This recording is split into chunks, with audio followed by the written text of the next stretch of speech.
All right. Good evening, everybody. On my clock, it's at 6 o'clock. I'm not sure about everybody else, but I think we're all be ready to begin tonight's town hall session for the School of Social Work, where we will be addressing your questions and concerns. The world, as you know, is already experiencing a pandemic that's allowing us to try to figure out new ways and try to understand how best to support you all. There's a level of uncertainty that we're dealing with today and trying to understand what's happening in the future, and this is why we're here tonight. You're going to hear from our dean along with other administrators who will be addressing all your questions and hopefully offer some clarity in some areas that you may have concerns about. So a few housekeeping items for tonight's town hall. Your microphones will be muted. Therefore, we will be accepting live questions in this forum. You do have a Q&A feature whether you're accessing this from your phone and or your computer. So please send in your questions and then those questions will be addressed. Should your questions be similar or have the same or related theme, we may end up pulling those questions together in order to limit repeating the same answers. Questions will then be read out loud and answered accordingly. Please also note that there were questions that were submitted previously via email. We'll also address those, and those might have been pooled as well, dependent on the theme. This session is also being recorded, but be mindful that your video or your information will not be shown. All we're asking of you tonight is to be engaged, listen intently, and ask your questions. Our aim is to ultimately provide you with as much clarity as we can provide at this moment. So now you will hear from our dean, Dr. Nina Heller. Thank you very much, Tricia, for that great introduction. And good evening, everyone. We are really so pleased that we have such a robust turnout tonight. So I welcome you as almost graduates, as returning students in the fall, and also as incoming students who are embarking on this process to join our professional ranks. We're thrilled to have all of you. As Tricia has said, this has been a really uncertain time in so many areas, and social work education and the university are those areas as well. So my first wish for you is health and good fortune in terms of managing what I think has been a very stressful time for people as you're managing multiple, sometimes competing roles. So I really also want to thank our current students for sticking with us as we made the migration to online work. That's been really important to us. And also a thank you to our faculty and staff. In normal times, you as students are able to walk through 38 Prospect Street and see us all working on your behalf. I can certainly tell you that that work has not slowed, although we're all doing it sometimes in our sweats, but we're having as many or more meetings as ever. So we're here behind the scenes, really trying to make some sense of some things that are knowable. And I think one of the things that in our conversations, and Tricia mentioned this, is uncertainty and the gray areas. And we've been doing our best to try to navigate that, get answers where we can, and develop some patience when we can't. But you can be sure that we're imagining every imaginable scenario. I think it's also useful as we get frustrated in this uncertainty to remember that this is what many of the clients and the communities we serve are living in right now. And so as much as we try to navigate our uncertainties, I hope that we can all remain sensitive to the fact that these are what our communities and our clients, even into next fall, whether you are, a professional social worker in your first job or in field placements, will be managing. So use whatever skills that you have around self-care. That will help. The university has some of those things available. We'll send out a link to you for those through our health and wellness online programs. So thank you for that. I think we're also going to have most of our questions seem to be coming around in terms of classes in terms of what field education looks like.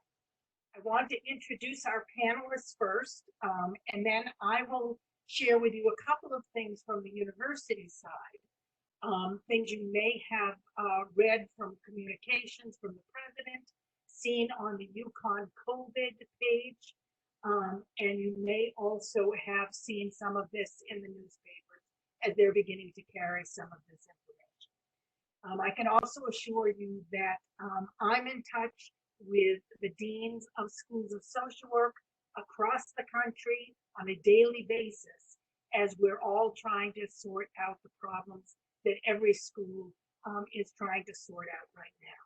So again, thank you for being here, and I want to introduce Brenda Kurz, who is our MSW director, Lisa Workmeister-Rosas, who is our VSW director, and Megan Berthold, who is our field education director. And a thank you to Teresa, who's been putting a lot of this together. You have seen Tricia. Thank you for your work, Tricia. And Tessa, who's going to be handling, who works in the dean's office, is going to be handling our questions that you send through the question and answer function of WebEx.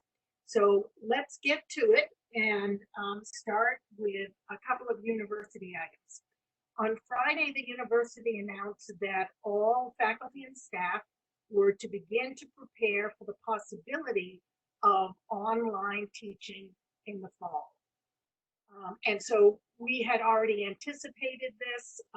Brenda, with the Associate Dean of Academic Affairs, Scott Harding, has been working on this again behind the scenes, so we are ready to move forward with this. I want to be very clear that that we've not had a decision about what we're doing in the fall, but I assure you, if we have to do any part of the semester in the fall online, your faculty will be prepared to do it, and they will be prepared not with 2 weeks notice like we had during the spring semester, but with a summer in terms of making sure we have the best possible delivery. That said, the president of the university has said that he expects to make a final decision on what the fall semester will look like come the end of June. So that's the plan there. Secondly, on the field education side, as those of you who have been in field this past academic year, you know that we had to make the difficult decision of moving our students out of field education. Megan will be able to answer some specific questions that you will have about that. So let us move to some of our questions, and we're going to start with the ones that you have already submitted to Tricia in OSAS. And what I'm going to do is say a question and of the prepared ones and ask one of our panelists to respond. Once we get through those, Tessa is going to be following the questions that you submit live now. And she will read the question and I will identify a panelist to respond. So here we go. First one. One student had a question. If classes are online in the fall, what will our internships look like? Will we still be able to even have internships? And if not, how can we make sure we get the experience we need in the field? And I'm going to ask Megan to respond to that. Thank you for that great question. So as the Dean mentioned, the situation related to the pandemic is still fluid and evolving. So at this moment, while we don't know the exact state of the agencies and services for the fall yet, we are proceeding as normal with the placement process so that we're prepared for a start to field education in September.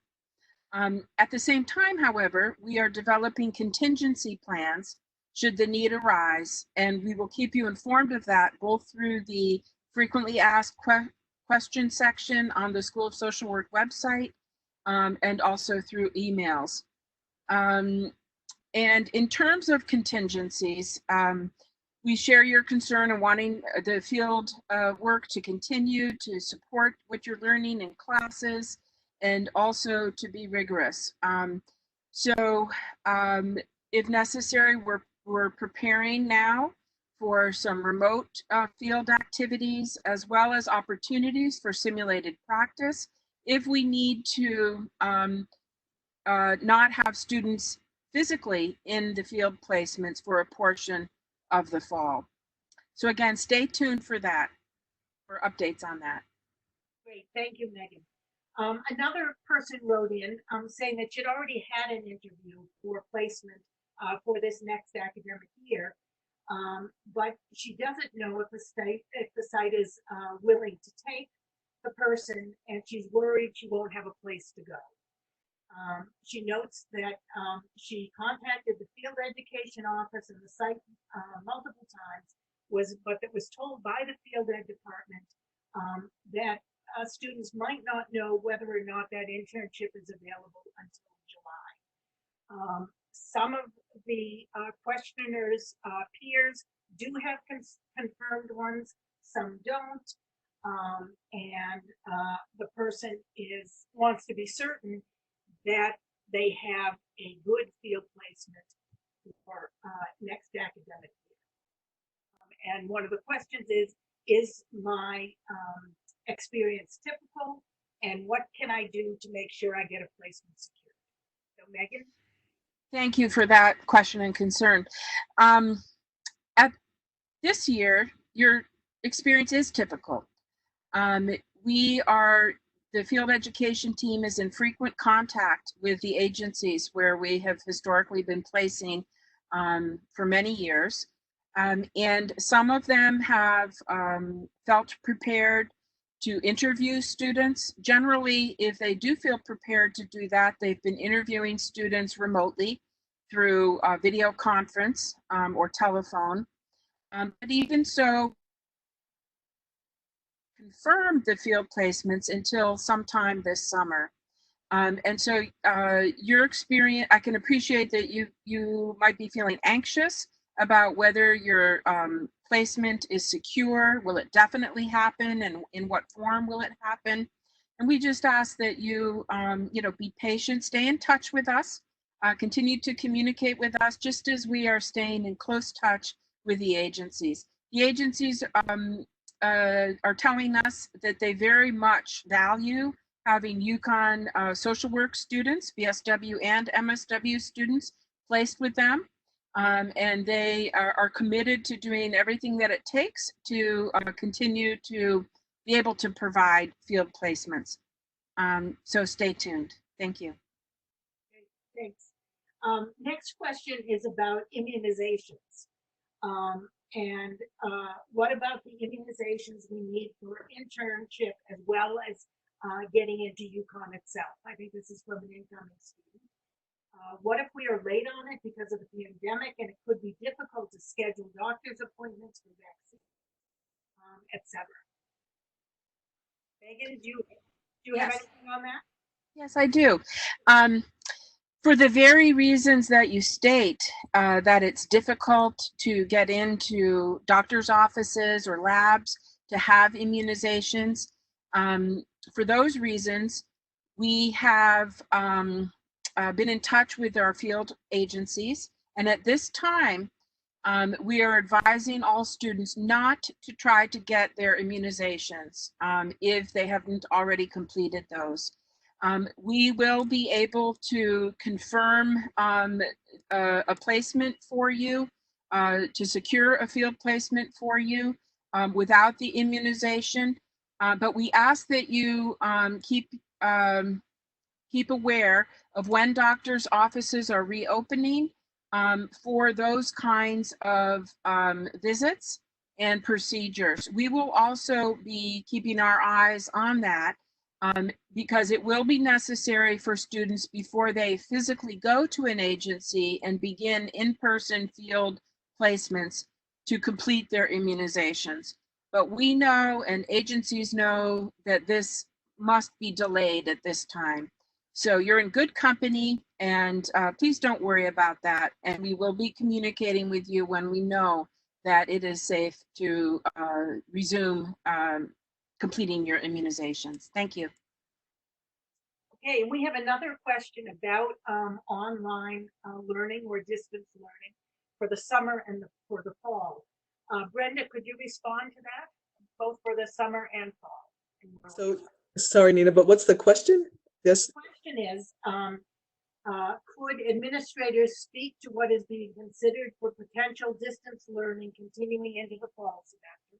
We've addressed that. Could you So- address summer and also anything you want to add to the Okay. online So- possibility? So yes, as the dean has stated, the summer is going to be online as requested by the president. Online means there's two terms that matter here, synchronous and asynchronous. Synchronous is when the professor and the students meet through a mechanism such as WebEx.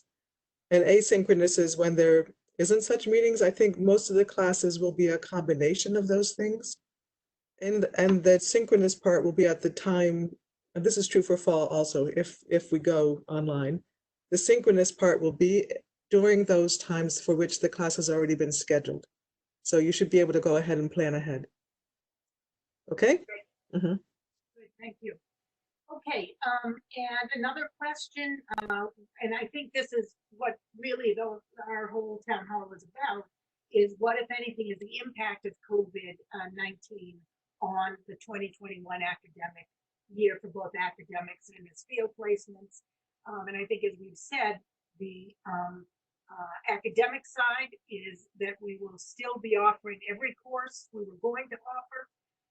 It could be on the ground, it could be online, and it could be some combination of the two. But as Brenda says, make sure you can go ahead and plan. We will be keeping to the schedule that you signed up for. And with field, we'll continue to work diligently to make field opportunities available for you. We're also looking at some simulations possibilities, and I am working with a national group of deans of schools of social work who will be making recommendations to our accreditors about how to manage any necessary alterations in field education. But we will be providing you your full education and working on that. Now we're moving into BSW credit. And there is a question here, which we're going to send to Lisa and to Tricia. For the BSW senior course listing, there are 15 credits, but when enrolling, one of the social work classes is only listed as a 2-credit class. This is changing the financial aid status and eligibility for students who do not need to take an elective next semester. Why was there a change? Lisa, if you can speak to the curriculum and credit change, and Tricia to continue to communicate with financial aid. Sure. Yeah. So that was an error on the part of the registrar, and they are working to correct that. That particular course will be a 3-credit course. So that is a not change from this past year. So just be patient, be with us, and we will correct that in the next day or two.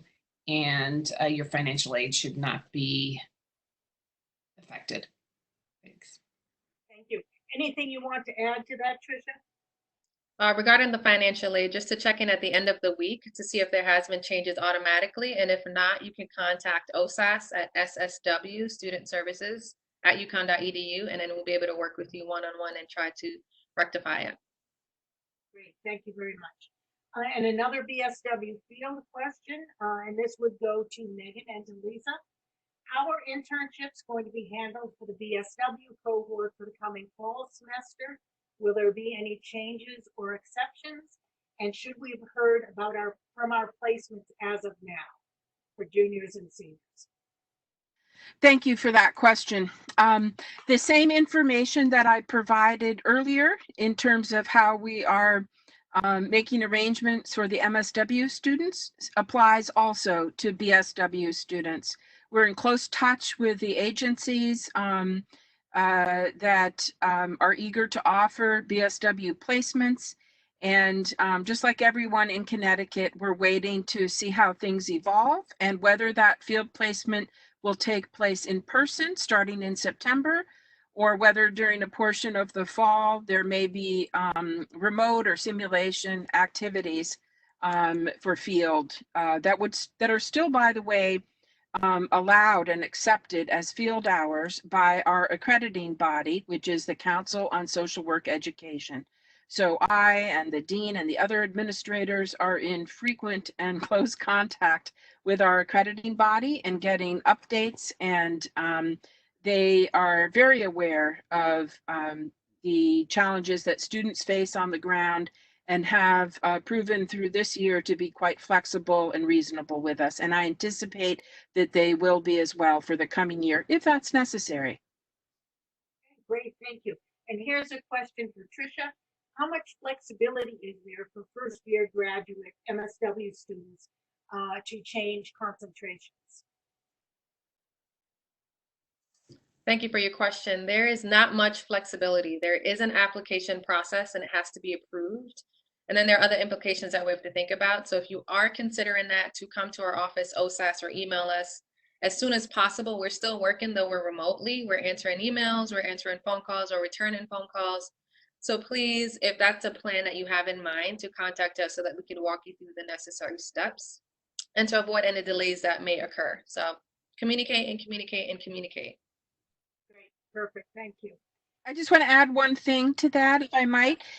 If you are anticipating or applying to change your field placement, of course, there would be an implication for the kind, I mean, if you're planning to change your concentration, there would be an implication for the type of field placement that would be appropriate. So as Tricia says, we would want to get on top of that as soon as possible. Thank you. Okay, and we've got some frequently asked questions as well. And the first one is, what policies and guidelines should I follow regarding the COVID situation? Essentially go to the main UConn webpage. There is an orange banner that runs across the top. Click on there and you will see daily updates with all university information there. And I understand that Tessa has an online question for us. Hi, yes, I have two questions so far. The first one is, if the fall semester goes to online learning, will tuition be cheaper? I have no indication at this time that there would be any change in tuition, but you know, if we have more information about that, we will certainly communicate that to you as soon as possible. And I have one more question. What does Dr. Berthold mean by simulated fieldwork? Excellent question. So there are several models of simulated field work nationally and internationally. Generally, what it means is that you practice the skills of social work, working not with a real client, but with a person playing the role of a client. Sometimes actors are involved, or other social work faculty or students may be engaged to play the role of a client seeking services, or a constituent involved in a macro advocacy or community kind of event.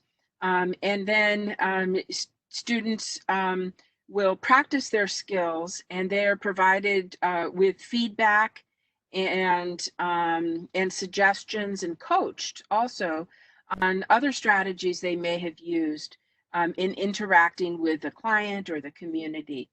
And of course, often these types of simulated field activities are done in person, but we are also exploring and developing ones that could be used remotely in order to keep everyone safe, if that's necessary. either for now or in the future. And again, these kinds of simulated role play field activities are accepted by our accrediting body to count for field hours. And Megan, am I correct in saying that if we were to use some of that, that would be in addition to other work? So no one's going to have an entirely simulated field placement. Right. We are not planning to have an entire semester or an entire year of simulated field practice, but we would be doing a combination of things if necessary. So some portion of that could be done that way. Okay, another question we have here is, will we be doing telehealth or other offsite remote field placements in the fall? There's a possibility that some or all students may be doing that. It's too early for us to know at this time. A number of agencies around our state and in neighboring states are already providing telehealth services, and thus are up and ready to take on students to assist them in that way. But we are hoping that we will be able to have students engaged in-person field placements, and we will be communicating with you and updating you just as soon as we know more about that, probably sometime in the summer. But we're planning for all possibilities. Thanks. And this would be for the BSW and the MSW directors. Can you say a little bit more about the pass-fail option for the spring 2020 semester and how that works? Okay, Lisa, I'll go ahead. So for the MSW, we've sent you an email on the 20th that had the information about this. There's also a link in the FAQs, but the essence is that if a student can ask for a pass-fail for this semester, what happens is the professor still submits the grade. The student will write to me and request the pass-fail option. It's actually pass-fail withdraw. What happens then is that the registrar makes a note of it, and when they are working with the grades at the end, they will swap out the grade for the pass-fail or the withdrawal. It's a pass if it's a C- or higher. It would be and there's no impact on the GPA. It's a withdrawal or audit if it's a D or lower. And again, it's something that the registrar will do. The deadline is May 18th. But if there's extenuating circumstances, let me know. We'll have to get permission from the graduate school to get an extension, but that's possible. And as for the BSW, I think there are two different situations. One is if you are taking any undergraduate courses, whether they be general education courses or courses that are not required for the social work major, so either social work courses or the elective that you've taken for the major, you are able to, under the undergraduate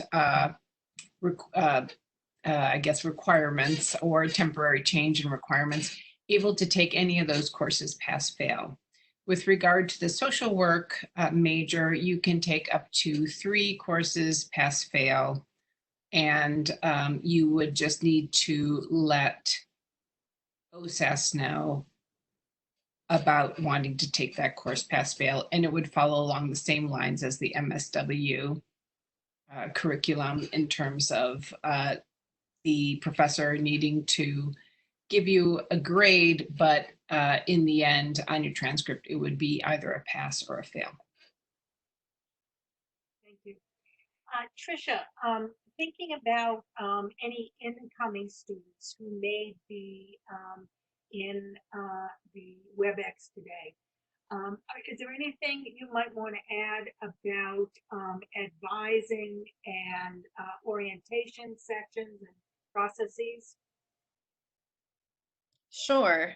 So what we're doing for this, the next couple of weeks is that we're hosting our orientation sessions online. We've already completed probably about 6 of them And we'll continue to do that throughout because of our deadline. Our deadline is extended for admission all the way until July 15th. So individuals are able to now apply into the institution up until that date. So we'll be hosting orientation sessions up until probably August, and maybe a one-on-one and or group sessions.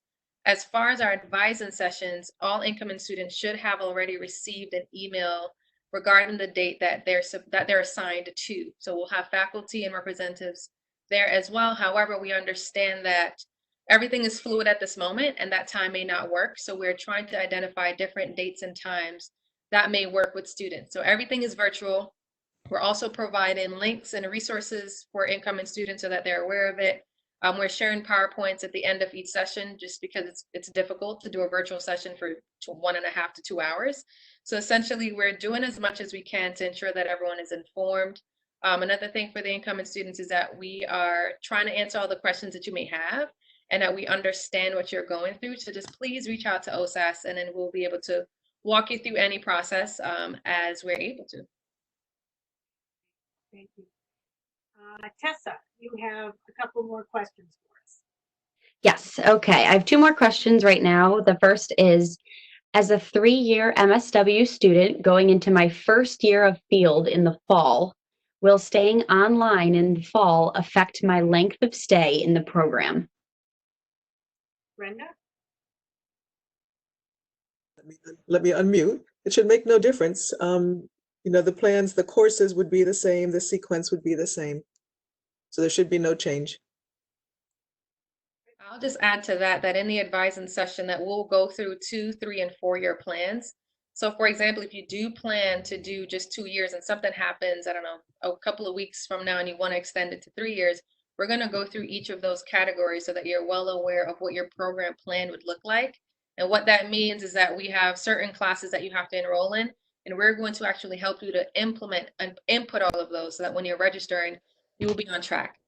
As far as field, I mean, all the questions and all the answers that we have for that, Megan already alluded to. So essentially, it shouldn't affect you at all. If anything, everything would just be as planned. And the second question I had is, what will the School of Social Work be doing to support the class of 2020 through this new disjointed transition into the working world? I'm going to speak to commencement, and then I will put it out to the group. As you know, we are going to do a virtual commencement. The university is, there will be a conferral of degrees by the president and provost of the university. We have produced with Milagros and Risa and an outside group a virtual way to celebrate. We will be bringing our graduates back in October, sometime on or after the weekend of October 9th and 10th for a celebration of graduation and for a welcome to your role as alum. So those are some of the outside things. I think the question that you probably are most interested in is, what does this mean for your looking for employment in this time? So I'm going to put that out there to the group. Tricia, do you have information about career services and so forth? I do. So Career Services, they have a platform called Handshake. So if you just go to Career Services or Google it, or careerservices.uconn.edu, or maybe it's Career Development, they have remote and virtual options. So they're doing virtual fairs. They have information where they can work with you for your resumes and or interview preps. OSAS has sent out interview packets already to help prepare you for anything that may be upcoming. Essentially, we just hosted our alumni licensure discussion. So we had alums that came on just to talk about what that process may look like. And just an update, DPH, Department of Public Health, usually there's 120 days that you have for a temporary licensure. Now what they're stating is that it's going to be until the end of the pandemic. So that could be all the way throughout. And that there's certain employers who will be willing to still hire you without that portion of it. But keep in mind that if an employer employs you now, and they are saying that, hey, you have until spring 2021 to get it, then you should probably prepare yourself to take those exams. And if you need or have any specific questions, and we can answer those for you. But I would say that if you're a graduating class of 2020 and you're looking into getting your LMSW or LCSW, to utilize the Connecticut Department of Public Health website or NASWCT.org, those two websites will be your primary resources for when you're going on for employment. But as far as what we're offering at UConn, when you're an alum, we still offer services to you, especially the Career Development Office. So utilize them as much as possible. If you're looking for anything at all from a cover letter or a personal statement or a resume, and or just interview strategies and tips, or to just find jobs, they have their own job portal. To utilize that as much as possible. Just because you're graduating does not mean that we're not here for you. We're here for you as long as it takes for you to get on it with your future. Right, and some of you have met Abigail Jackson, our new alumni director. She's part of our team, and under normal conditions, located in the School of Social Work. I've been meeting with her regularly, and we're talking about, different kinds of outreach to our alumni. We're also, as Tricia mentioned, we're working closely with Connecticut NASW. They've been doing some very important lobbying to ease entry for all Connecticut graduates of BSW and MSW programs into career slots. And I'd like to add to that some wonderful, reassuring information about licensure for our soon-to-be MSW graduates. As many of you know, our accrediting body, the Council on Social Work Education, made a determination earlier this year to drop the number of field hours required to graduate.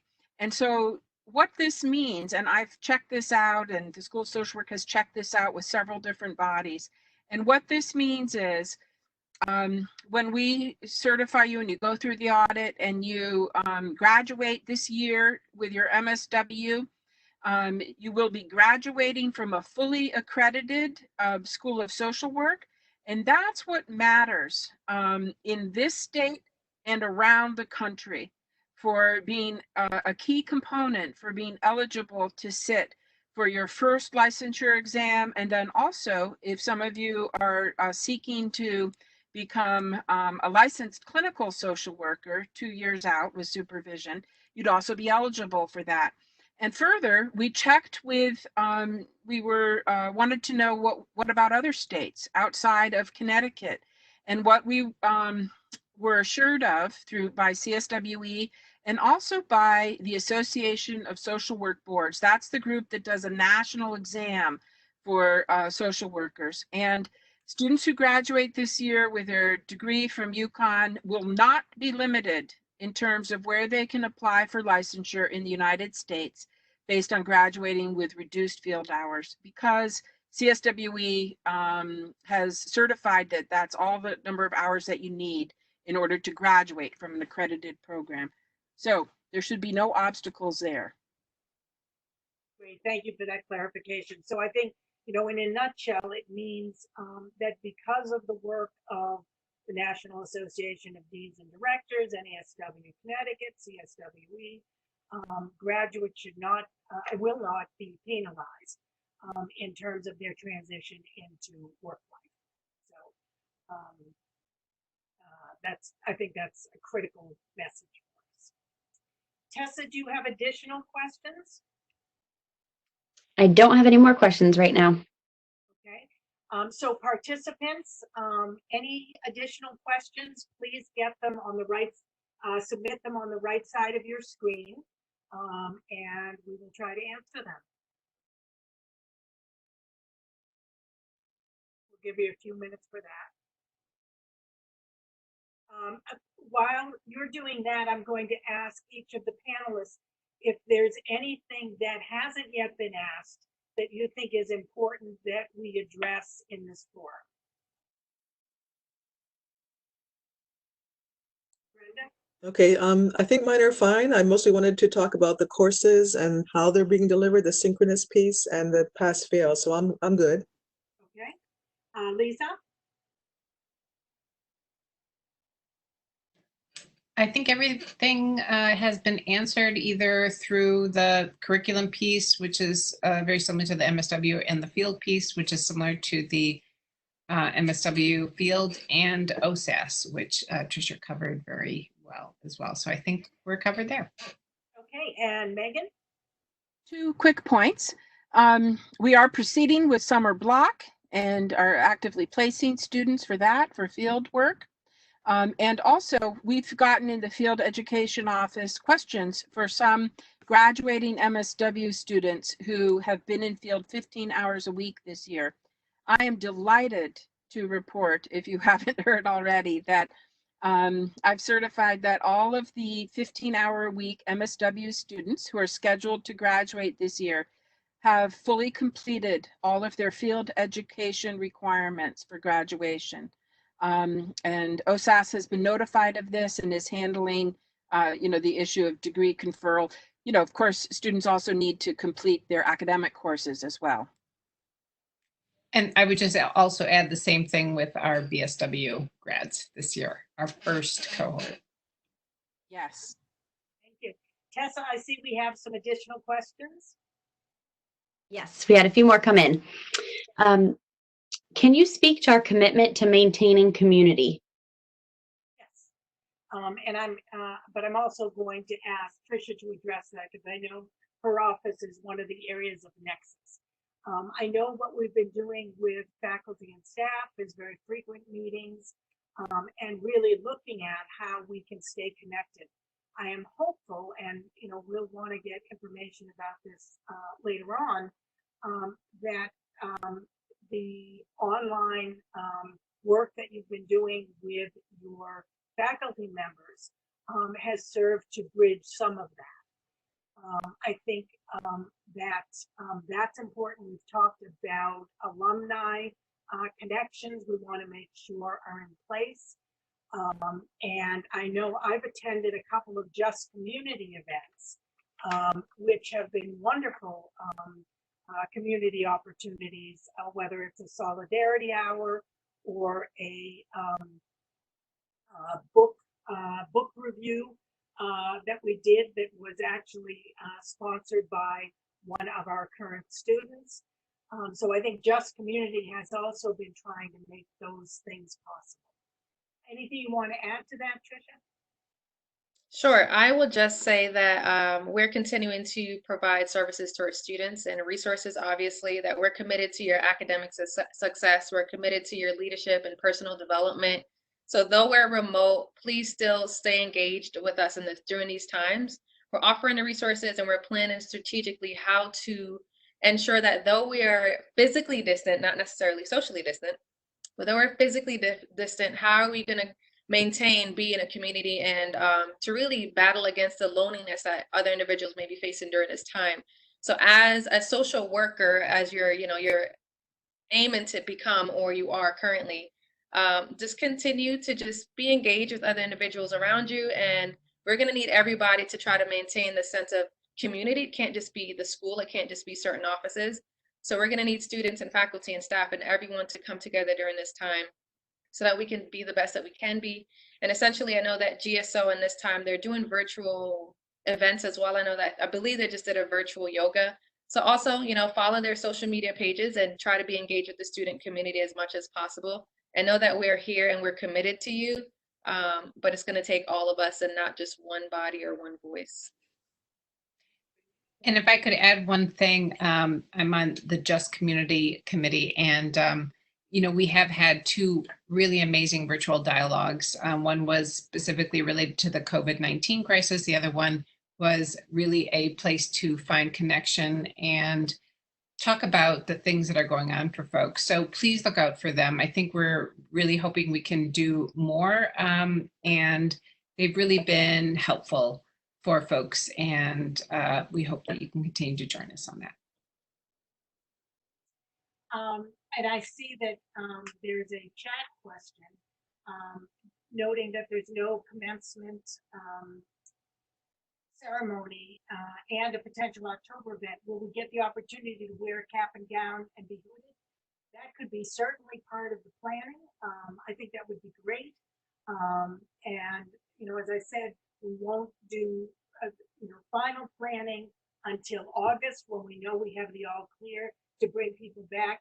But we really want it to be a good celebration of all that our graduating people have accomplished. So I think any of those things are certainly possibilities and could be quite fun for us. Have some additional questions? Yes, we've had a number of other questions come in. So let me read the next one for you. When do you expect to make decisions about the fall semester and the possibility of remote classes and field work by? Okay.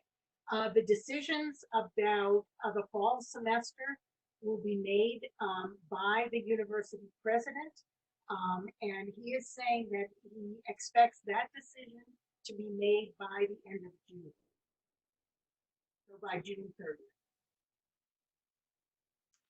Okay. In terms of field, though, some agencies may be fully ready with their plans for their operations in their agency by then, and some other agencies may not be quite ready with their full plan for how they will be delivering services in the fall. So the timetable may differ a bit depending on the particular agency where we're placing a student. So I think, Megan, part of what you're saying is this will be really the field department and your staff will be working very closely with agencies and students to come up with individualized plans. Some Exactly. may be ready on day one, some may not be ready for 2 more weeks or whatever. Exactly. The next question kind of goes hand in hand with what you were just saying, Megan, but we had someone ask, will the decision be universal for field to be either in person or remote, or will it be on an agency by agency basis? I'm not certain yet. That's a fabulous question. I suspect that it may be on an agency by agency basis. We would like to have students back in agencies as much as possible. Perhaps all agencies will be ready to do that. Of course, I think it should still be an individual student's part of their decision-making process to examine their own unique situation as well. And so as our dean said, the field education team will be working closely with each student and agencies on it to come up with an individualized plan that is appropriate for each student. And obviously the agency that they're attached to. You know, I think we're all aware that the effects of COVID are disproportionately affecting many of the people and communities that we serve. And so if an agency is up and running and ready to work, we certainly would like to get our students placed to be able to do that. So, you know, that's what's motivating us. Let's, you know, to the degree that it is safe to do so, let's get our students out there serving our communities while they're getting the education that they want and that they need.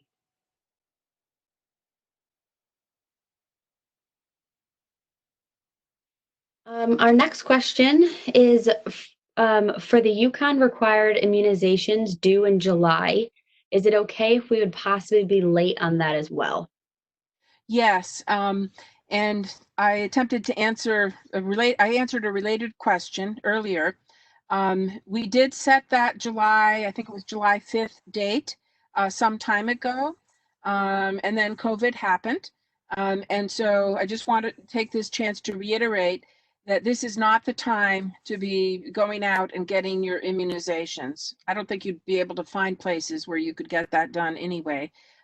So at this time, We are asking students not to get their immunizations. You should still be able to proceed with your background checks. If you have questions, email the Field Education Department, sswfielded@uconn.edu, and one of my team will be back in touch with you to individually discuss your particular situation. Later, at some point, before you would go to an agency for an in-person field, we would need to have those immunizations completed. Agencies understand this and they are on board with this plan. I'll just add to that, Tessa, that there are two different immunizations that has to occur. There's one for the field office, and that one is June 5th, but there is one for the university as a whole, and that one is sometime in July. So I'd say to reach out to the Student Health Center or Student Health Services at the Storrs campus, and then they'll be able to tell you what you need to do. But I assume that everything that Megan just told you will probably be the same from a university standpoint, or you may be able to upload what you currently have, and that might suffice as well. So just to keep in mind that there are two different places that you will need to do that if you're an incoming student. I guess I'd just like to add, thank you, Tricia, for that. As we discussed earlier, it may be that some students might start off with remote field work. And if they're doing telehealth, for example, and they won't be having in-person contact with clients or people in the community, then we are still saying that having the field education required immunizations, those don't have to be completed then, but it's only before a person goes into an in-person field arrangement that those immunizations need to be up to date and complete. Thank you. And Tessa, you have additional questions for us? Yes. The next question I have is about licensure. Does UConn do anything to test us and help us with questions that might be on the exam? Tricia, is that something you can address? Yes, I can address that question. So we do not do that. So essentially what we'll probably help you with is showing you where you can get these different resources for or free practice tests. So I know that DPH, Department of Public Health, offers practice exams. You can also get practice books. We may have additional opportunities for students later on this summer regarding a prep course. So if you're interested in that, you can also email us at SSW Student Services. But those spaces are very limited, and we're still working out the quirks throughout that entire process. So to keep that in mind as well. However, this is a licensure that you have to do and complete on your own. So that's something to keep in mind, that we can always offer you the resources, but we're not going to be able to give you certain questions because it doesn't come from a university. That comes from its own governing body.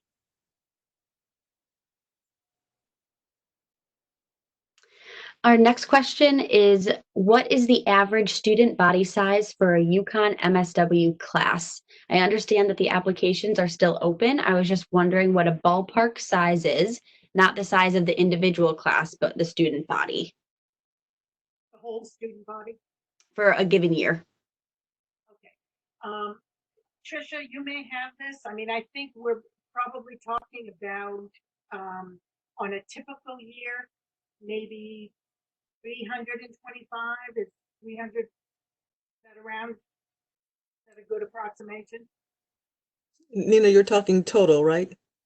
Yeah. Yeah, so anywhere this is anywhere from 300 to 400 are the numbers that we've had, so it varies a bit.